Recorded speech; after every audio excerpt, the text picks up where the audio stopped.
Hi, this is Nicole Burkholzer with Mindful Connections. So we held a retreat here September 10th through the 14th. That was a riding retreat that was inspired by equines. And my two horses, Shana and Cutter, and actually the goat, got to work with me in this retreat and facilitate some sessions where we supported people in opening their hearts and their spirits to their divine wisdom, to the person's individual divine wisdom. And Cutter here did a lot of work. He was the one that facilitated just about every session. Shana, I think, did 2, but Cutter did 7 sessions with people. And he did an amazing job. It was a powerful, powerful, magical experience for everybody here and for all of us witnessing and for all of us participating. And so that night I went back to the barn on Sunday night when everybody had left, and I thanked the horses again and I checked in with them, and we did a little bit of body work to make sure that they're really balanced and in a great place. And then I did the same thing the next morning on Monday. I checked in with both horses and they seemed fine to me from what I could feel. And then I opened the gate and let them out here, as I always do, for some grazing so they can hang out on the property. And I saw them. I keep checking. I'm like, oh, where are they? And I saw them. And then there was this moment where I'm like, where are the horses? Something is weird. We need to find the horses. And my sister, who is actually here visiting and also participated in the workshop, she and I went and took the dog for a walk through an upper field. And I started whistling, and the horses always respond to the whistle, and I didn't hear anybody cantering up the hill, and I got a little nervous. And we went all the way down the hills in all the different directions, and as I was way far down there, David all of a sudden yelled from the deck, "Nicole, the horses are at Route 9 at our neighbor's house." And I freaked out because we live secluded but near a very big road. I mean, you can almost hear it maybe in the background. And I grabbed some halters and lead ropes. We drove up the driveway. We got onto Route 9. We came around the bend, and there was this woman that had informed us that the horses were there, and her boyfriend in this lady's yard, and they were also our 2 horses. And there were 2 cows. There were tons and tons of flower beds with zucchinis this size. I mean, I couldn't believe it. As I'm stomping through and trying not to, destroy the beds, I was like, oh my God, the growth here is amazing. I'm like, oh my God. But the corner where the horses were was tiny. There was electric fence, 2 cows, flower beds. It was this tiny spot, and they were eating grass. And as I'm approaching them, I was like, Cutter, Cutter. And he looked at me, and I could hear, he's like, no way. And I was like, what? I'm like, Cutter, come, you got it. And he's like, no way. And he moved towards the fence, kind of like, don't get me. And I'm like, Cutter. And I'm thinking, oh my God, he is all jazzed up because he was just on Route 9 in this traffic, and he must be all, his nervous system be all up and going. But he wasn't really, because usually when that's the case, his nostrils are this size, his tail goes up in the air, and he does these snorting noises on it, and he didn't do anything, except every time I moved towards him, and I was probably 6 feet away from him, he was like, no way. So I finally said, Shana, and she looked at me and she's like, I know, I really want to, but he's going, we gotta go. And I'm like, oh my God. And I'm trying now to corral these 2 horses into some kind of space that they don't run through the electric fence and they don't run into more of the beds, the vegetable beds. And I'm like, David and my sister were coming around trying to, cut them off. And eventually I get to Shana, and I'm like, Shana, you gotta stop right now. This is really dangerous. And she was like, okay. And in the meantime, Cutter jumped over some raised beds, over a creek, to another spot on the property, and I'm like, oh my God, he's destroying this lady's, like all her fall harvest. I can't even believe what's going on here right now. I get Shana, and the moment I had Shana, of course, Cutter goes, oh, damn it, I gotta go back. He jumps over the beds again, comes back, and I'm like, oh my God, he's up to his knees in the beautiful Mother Earth there. And finally I can catch him, and I have David held the horses. I fixed the beds as much as I could. And we took the horses back on Route 9, and I'm thinking, oh my God, they're going to be so hyped up. Turns out, nope. Trucks went by, traffic went by, and they were just like walking with us home. When we got to our house, I thought, because we walked a different way than they had gone, I thought they would be like, oh, we're back home. Kara saw our property and he's like, oh. I'm like, what? You don't like to be here? I'm like, I don't even understand. We came down this driveway, and halfway down the driveway before we got to the barn, he stopped. And he's like, nope. I'm like, what are you talking about? I'm like, why don't you want to go? And he's like, nope. So eventually, of course, I asked him, and he followed me. And the moment I entered their barn space, I realized why he didn't want to go.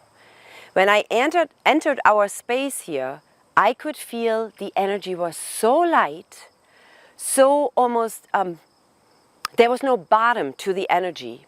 And in that moment, I knew where I had found them. The energy was so rich, so Mother Earthy. If you have ever really dug in, in the dirt and planted and put energy into the ground, that's the feeling I got over there. Like I said, zucchinis were huge. And he's like, yeah, they were. They were cows that grounded the energy over there. The grass was lush and deep, full of energy. I mean, I can't even describe it to you. The feeling I realized I had when I was there in comparison to what I had when I got here. And I was like, oh my God, I get it. You did so much work this weekend, and he was so present for everybody that he needed to be grounded. And he needed to be grounded more than what David and I had offered through our body work. And so, come here, let me just fix it. Kara. So I realized that Kara had literally sought out the, ooh, come here, baby. Sought out that spot. No, you're okay. You're okay. You're okay. Sought out that spot. Now, let me tell you, he had actually gone through a huge field of grass. A huge field. I mean, it's probably, if this is 10, it must be 7 acres of grass where he could have stopped. He could have eaten there for days. However, he chose, and I can now feel it, he chose to be drawn farther and farther and farther to the point that he was walking on a big road. On the side of the road, was not bothered by traffic, into somebody else's yard, around the corner, to find that one spot that apparently fed him. I was amazed. I could not even believe how in tune animals are with earth, with the, and he's like, yes, we are. Hey, buddy. Okay, you gotta follow me because he wants to go somewhere.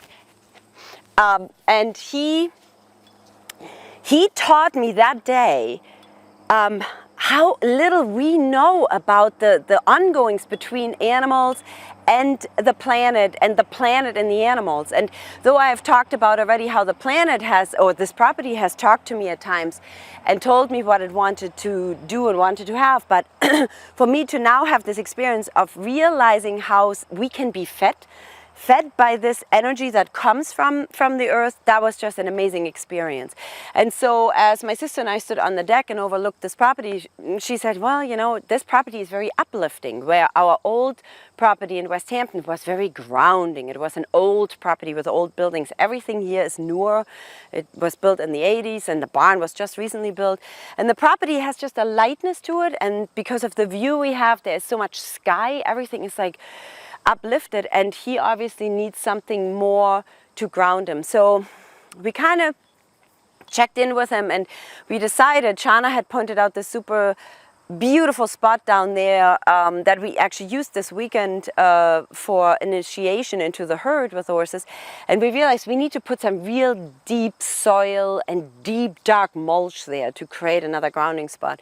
And then we're going to put some rocks around it, but not little rocks that we can find here, but we have some rocks in the woods that are actually glacier rocks. I mean, the glaciers during the ice time dropped these rocks off, and they're quite enormous, and they have so much earth energy in them that those are the ones we're going to have to pull out of the woods to create that grounding energy here. And Kara had a couple of weeks ago told a friend of mine that he really likes some water, because water is also cleansing. So we're going to create something for him. But I have to tell you, this has been an experience that really made me aware of how interconnected we all are and how we have resources around us if we're just aware enough to find them and to utilize them. So as you can see, he's on a leash right now because I was so nervous to let him out because I was afraid that he would possibly, literally I opened the gate and he would shoot back over to the neighbors because the draw was so strong. Now in the meantime, we did more body work with him. We are more present with him, which is grounding for him. David is very grounding for him. So we are hoping to really find a balance now to allow him to still have grass without constantly being on the leash, but also creating spots, like I said, where we can feel we're anchoring this place down a little bit more so that the horses can do the work that they're so great at and that they love to do without having to every time afterwards go to the neighbors to get the reprieve and the sustenance after. So I thought this was an amazing story, an amazing experience, and so I invite you, when you move through nature or when you feel something rising up where you feel a little unsettled or where you feel exhausted or where you feel depleted, tune into nature. There might be a tree that you could just lean on and go, thank you. Trees, especially those that have been here for decades and decades, they love to exchange energy with you. There might be a meadow. There might be a rock you can sit on. There might be a water, a river, an ocean to sit and Shauna just said, yep, try it. So use nature and feel like invited by nature, because nature loves to offer it, obviously, because it's everywhere around us and its energy feeds us without us knowing that. If you tune really deeply into it, you might have an amazing experience just like he had. So I hope this is an inspiration for you. It certainly was for me, and I will see you next time.